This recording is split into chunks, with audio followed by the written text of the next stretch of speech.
let us see what's going on in South Asian region, especially Nepal. Prime Minister KP Sharma Oli has resigned yesterday following violent protest and left at least 19 dead and hundreds injured.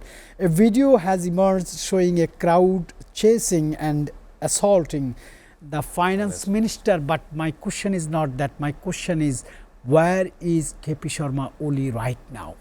Quite a significant question. The last we've seen of the Prime Minister KP Sharma Oli was in a military aircraft being airlifted to a location we still are not aware where it has landed. But you see even the ex-Prime Minister, the foreign finance minister was being battered on the street by the Gen Z protesters. And not only so, the Prime Minister's house was burnt on fire, and I'm sure there are some casualties inside that building. The latest we've seen in the tabloids on social media was that ex-Prime Minister's wife was burnt and decimated inside that building.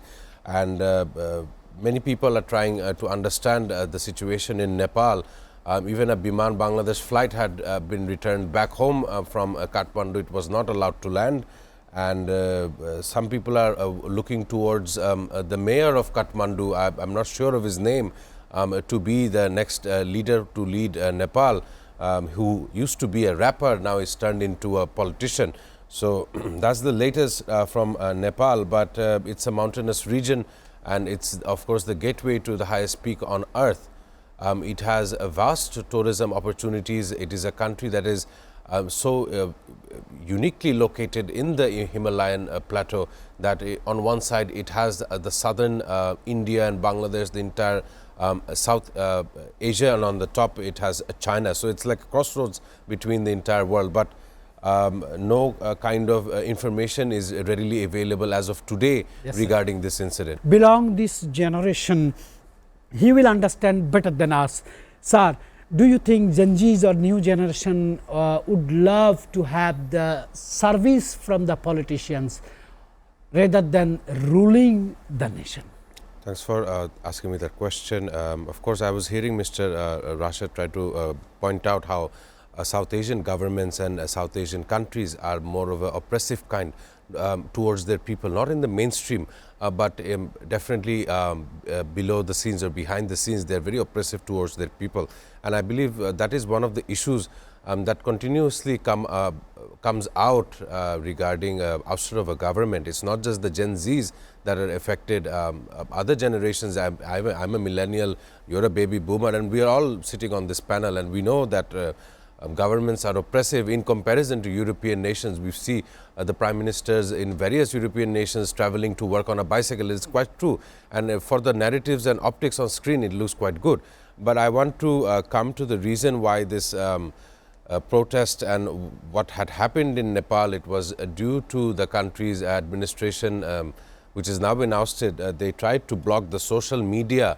30 social media companies in Nepal, because the social media companies will not follow the regulatory issues in Nepal, and this is how the Gen Zs were attracted into this issue. You see, social media, it has its pros and cons, that is of a different debate, but having it completely sealed off from the community is one of the major reasons. If you look at Indonesia, a similar incident had happened. The informants had killed a rider who was on duty and is quite so young. It has enraged the people in Indonesia, and it has caused fires in various parliament buildings. One such example is in Bandung, Indonesia. I've been to Indonesia quite several times, and I understand that they are a very peace-loving nation. But even there we see that how governance can fail in the face of the people's mandate.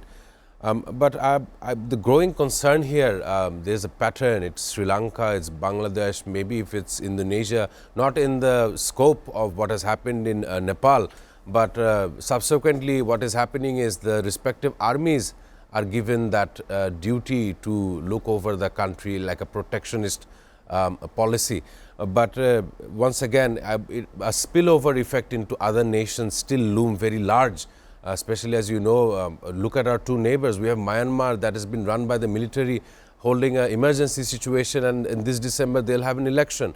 And if you look at India, there's been only been stories of I will say two men. It is either Narendra Modi, if not S. Jaishankar.